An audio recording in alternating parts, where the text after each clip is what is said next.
Voici le dernier moment de Terence Stamp, l'acteur britannique qui, pendant plus de 6 décennies, a incarné à la fois la gloire et les ombres d'Hollywood. Avant de mourir à l'âge de 87 ans, il avait confié à un proche une phrase qui a glacé le sang. « Tout ce que j'ai donné au cinéma, c'était aussi ce qui m'a détruit. » Une confession énigmatique, presque prophétique, qui a ouvert une brèche sur le mystère de sa vie. Terence Stamp n'était pas seulement une figure respectée du cinéma, il était une légende vivante, célébré pour ses rôles mythiques comme le terrifiant General Zod dans Superman 2, 1980, ou la flamboyante Bernadette dans The Adventures of Priscilla, Queen of the Desert, 1994. Mais derrière l'icône, il y avait un homme en perpétuel combat contre ses propres démons, ses regrets et une solitude que peu avaient devinée. Il avait débuté en 1962 dans Billy Budd, rôle qui lui valut une nomination à l'Oscar et un Golden Globe du meilleur espoir. La critique parlait alors de lui comme du nouveau Laurence Olivier, l'étoile montante qui allait marquer l'histoire du théâtre et du cinéma britannique. Mais la célébrité précoce a aussi ouvert les portes d'un univers où la gloire se mêle aux excès, où l'adulation du public devient parfois un poison silencieux. Personne ne parle aujourd'hui de la longue traversée du désert qu'il a vécue dans les années 70, après ses premiers succès. Ces années d'oubli, de refus et de désillusion ont marqué son âme, au point qu'il a souvent dit que la véritable épreuve d'un acteur n'est pas la gloire, mais l'absence de lumière. C'est cette obscurité intérieure qui a façonné son retour spectaculaire, donnant à ses personnages une intensité troublante. Son décès en 2025 a donc résonné comme la fin d'un chapitre déjà écrit en lettres de feu et d'ombre. Mais ce que peu savent, c'est qu'à travers sa carrière, Stamp a accumulé non seulement des triomphes, mais aussi des secrets. Des tensions avec ses partenaires, des amours brisés, des scandales étouffés, et surtout, une vérité noire qu'il a tenté de cacher jusqu'au bout, mais qui continue de hanter son héritage. C'est cette vérité que nous allons dévoiler. Car derrière les projecteurs, derrière les sourires des tapis rouges, se cache une histoire que le cinéma n'a jamais osé raconter. Et maintenant, vous allez la découvrir. Pour comprendre l'énigme Terence Stamp, il faut d'abord se replonger dans l'époque où il est apparu. Londres, début des années 60. Le cinéma britannique est en pleine révolution. La vague des Angry Young Men, le réalisme social, les visages nouveaux qui bousculent la tradition théâtrale. C'est dans ce décor en ébullition qu'un jeune homme de 24 ans, au regard perçant et à la beauté presque sculpturale, s'impose sur la scène internationale. Son premier rôle dans Billy Budd, 1962, n'était pas un simple début. C'était une entrée fracassante. Devant la caméra, Stamp semblait incarner à la fois l'innocence et la damnation. Hollywood ouvrit grand ses bras et les critiques s'extasièrent. Un ange déchu du cinéma anglais, le futur géant de l'écran. Pourtant, cette image brillante n'était qu'un masque, car derrière se cachait déjà un homme en quête de sens, instable, souvent en marge.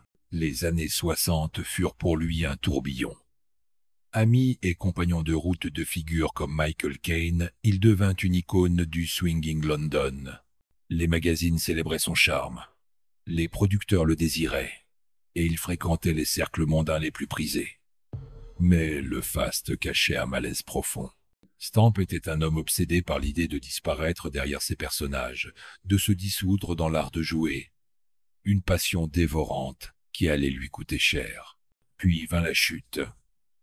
Au début des années 70, l'acteur qui avait été considéré comme l'un des plus prometteurs de sa génération commença à disparaître des écrans.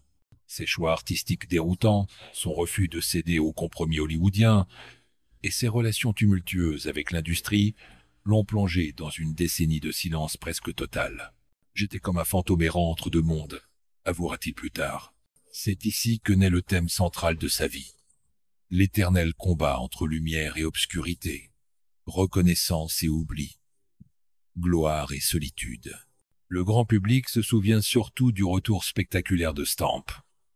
Son interprétation glaçante du général Zod dans Superman 2, 1980, lui a rendu une notoriété mondiale. Mais derrière ce rôle culte se cachait une ironie. En incarnant un tyran galactique, il exorcisait ses propres frustrations, sa colère face à une industrie qu'il avait rejetée. Ce fut une renaissance artistique, mais aussi une revanche personnelle. Et puis, dans les années 90, survint un autre tournant. The Adventures of Priscilla, Queen of the Desert, 1994. En incarnant Bernadette, une femme trans pleine de dignité et d'humanité, Stamp bouleversa son image.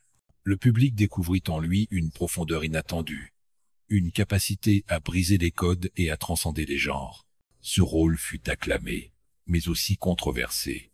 Certains le critiquaient, d'autres voyaient en lui un pionnier du cinéma moderne. Encore une fois, la lumière et l'ombre s'entremêlaient dans son destin. Le cadre de sa vie est donc celui d'un acteur toujours en décalage avec son époque.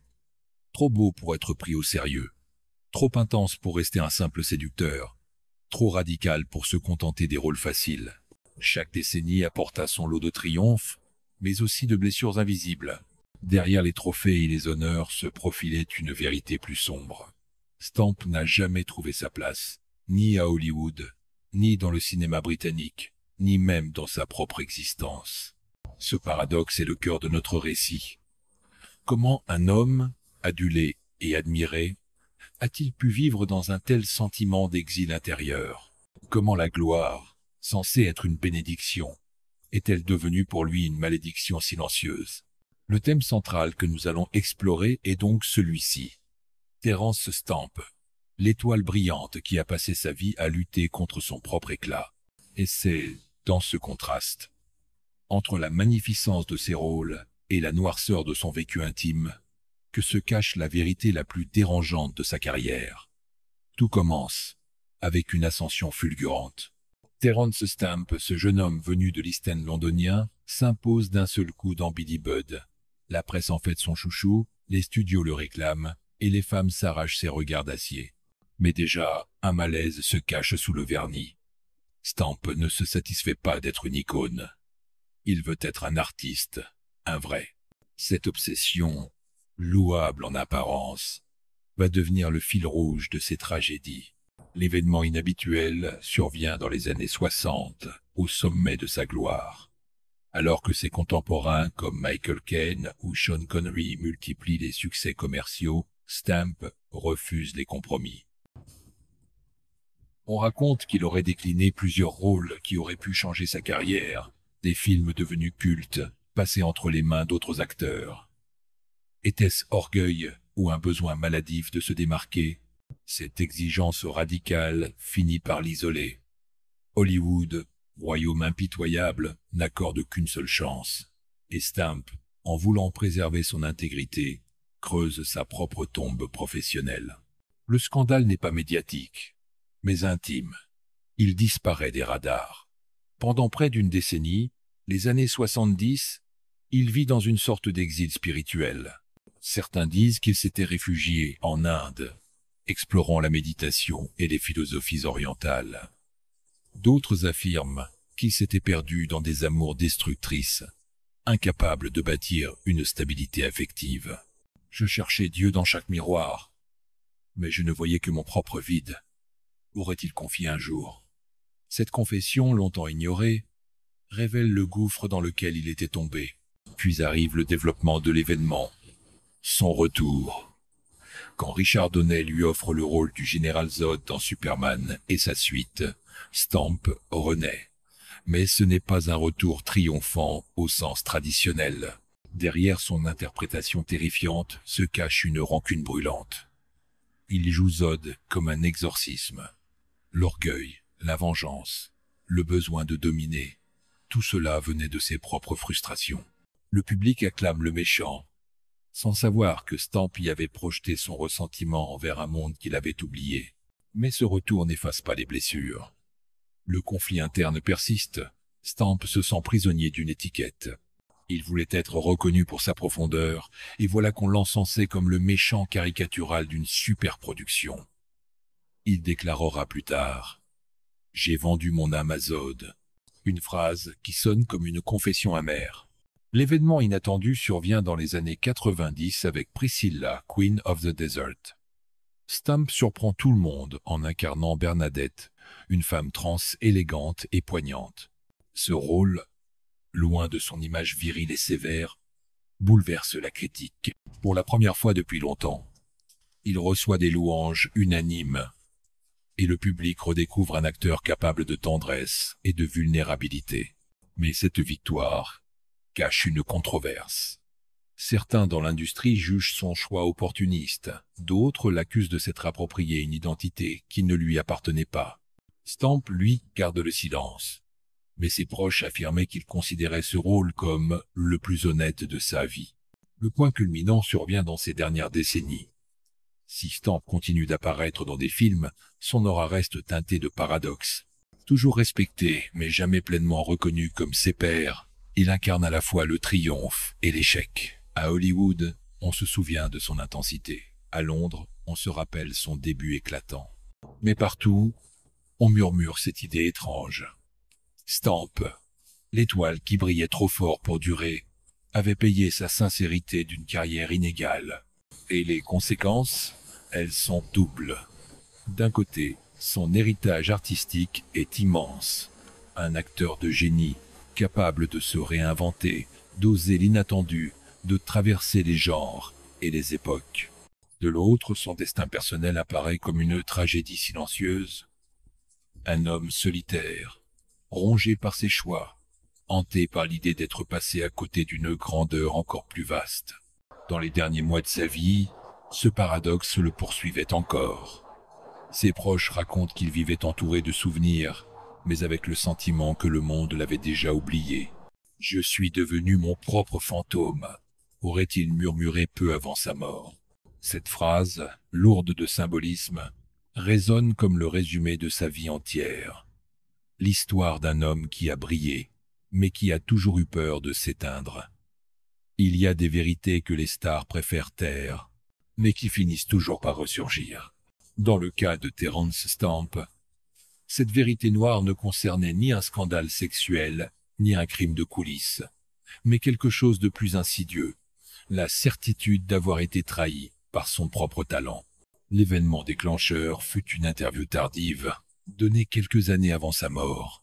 Stamp, le regard fatigué mais la voix encore vibrante, avoua « Tout ce que j'ai fait à l'écran, je l'ai fait pour remplir un vide que rien d'autre ne pouvait combler. » Cette phrase glaça les journalistes, car derrière elle se cachait l'aveu que sa carrière, ses triomphes, ses rôles mythiques, n'étaient que des pansements sur une plaie béante, la solitude, l'incapacité à trouver sa place dans le monde réel.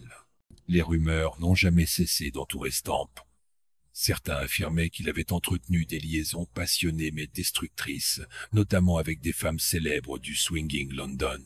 D'autres murmuraient qu'il avait sombré, un temps, dans des addictions qu'il avait soigneusement dissimulées. Lui-même, dans de rares confidences, évoquait ces années de silence comme une période où il aurait frôlé l'abîme. J'ai vécu des jours où je ne savais plus qui j'étais, Terence l'homme ou Terence le rôle. Le conflit interne le plus douloureux fut peu être celui de l'identité.